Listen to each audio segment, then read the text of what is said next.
Aston Martin are in trouble. At the start of the season, Aston Martin were the shit, and now they're in 4th place in the Constructors' Championship, being caught by McLaren. But how have Aston Martin fallen off this much, and why am I making this video? It's because there's no race this weekend, and there wasn't much to talk about at the Italian Grand Prix, other than drivers being melons, Charles Leclerc being Charles Leclerc, Lewis Hamilton being Lewis Hamilton, Max Verstappen being Max Verstappen. I made the exact same joke in Zandvoort. But while we're on the topic of Lewis Hamilton being Lewis Hamilton, let's play a game. The rules of the game are simple. I'm going to show us an incident. We're going to discuss the incident. We're going to come to a conclusion about the incident, and then we're going to see what the FIA gave for the incident. And where else better to start than Lewis Hamilton versus Oscar Piastri?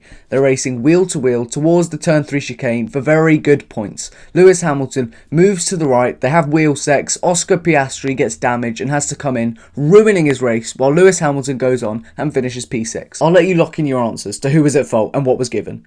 But Lewis Hamilton got a 5-second time penalty, and let's now look at the next incident. It's Oscar Piastri and Liam Lawson. They're racing wheel to wheel around the Curva Grande for no points and P11. Into the turn 3 chicane, Liam Lawson doesn't leave a lot of room, squeezes Oscar Piastri a little bit on entry, and then in the corner, Oscar Piastri cuts the chicane. Now lock in your answers to what you think Oscar Piastri got. He got a 5-second time penalty, and I think I've stated my case. But while we're at it, let's play another round of Guess the Penalty. Yuki Tsunoda's engine fails on the formation lap to the grid, the exact same thing that happened to him in 2021. And because the race directors are boring and couldn't just stick a double wave yellow out and get on with it, we had to waste 2 more laps, one on another formation lap for no reason, and then another one to get to the grid for the restart. And after the race, we found out Max Verstappen had car problems near the end of the race and lost a chunk of time on his final lap. So potentially, maybe, if we had 2 more laps, he wouldn't have made it to the end or would have lost the lead. So Max Verstappen won the Italian Grand Prix and broke Sebastian Vettel's record of 10 consecutive wins in a row. And if you're asking me, Yuki Tsunoda deserves disqualifying from the championship and life imprisonment, but the FIA just say 5-second time penalty to Esteban Ocon. And talking about Esteban Ocon, he pulled a Madeleine McCann during the race and just completely disappeared. But if I was driving for Baguette F1 team, I'd probably want to Harry Houdini my way out of there as well. But getting back to today's video about Aston Martin, and Aston Martin at the start of the season were the dog's bollocks. They were the talk of the town. But why? In 2022, they finished on 55 points, battling with Alfa Romeo for 6th place in the Constructors' Championship. That is about as low as it gets. Can Aston Martin challenge Ferrari? The reason Aston Martin might win the championship with Alonso. Could Aston Martin be ready to thrive, not just survive? I see what they did there. They did a rhyme thing. Alliteration and that. Shut your fucking mouth! But before we even made it to Bahrain, Aston Martin were playing it smart because they tried to cripple Lance Stroll, who's already mentally crippled, by giving his bike a Ferrari engine. But unfortunately, Lance Stroll recovered and was able to race in Bahrain, where he qualified P8, which, to be fair, is good for a cripple. But Fernando Alonso qualified P5, but not anything serious, nothing outstanding from Aston Martin. But it only took him 4 corners of the season to remind us how crippled he is by attempting a kamikaze operation on his teammate Fernando Alonso. Oh, yes! I've been hit.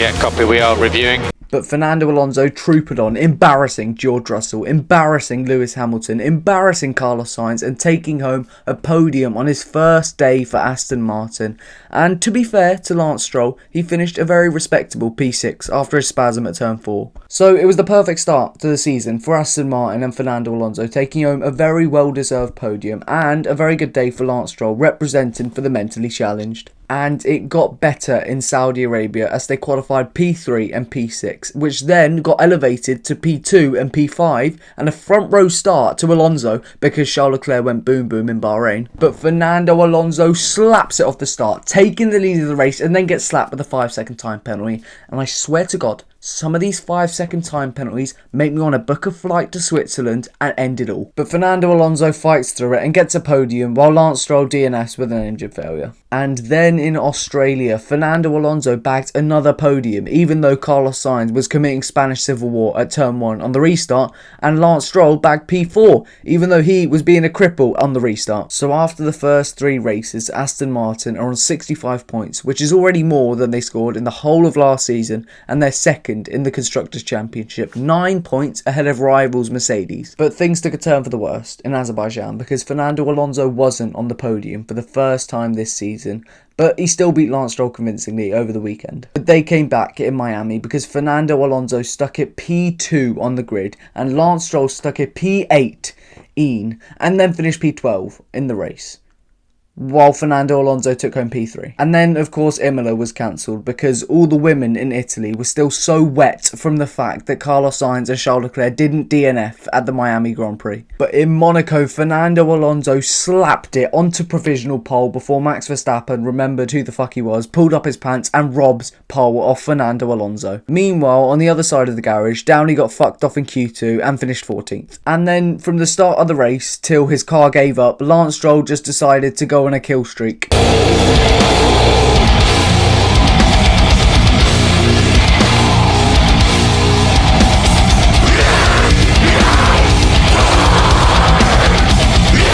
And at the top of the field, Fernando Alonso could have won the race because it was pissing it down in Monaco, and Fernando Alonso had come into the pit lane undercutting Max Verstappen, and he was surely going to come out in the lead, except for the fact he put mediums on. The question on my mind is, who the fuck let Lance Stroll into the strategist room? So, while Fernando Alonso took P2 and could have easily had a win if they didn't pull a Ferrari strategy, Lance Stroll DNF'd. But in Spain, little Lance put on his big boy boots and beat Fernando Alonso over the course of the weekend, even though at the end of the race, Fernando Alonso just sort of let him have his little P6.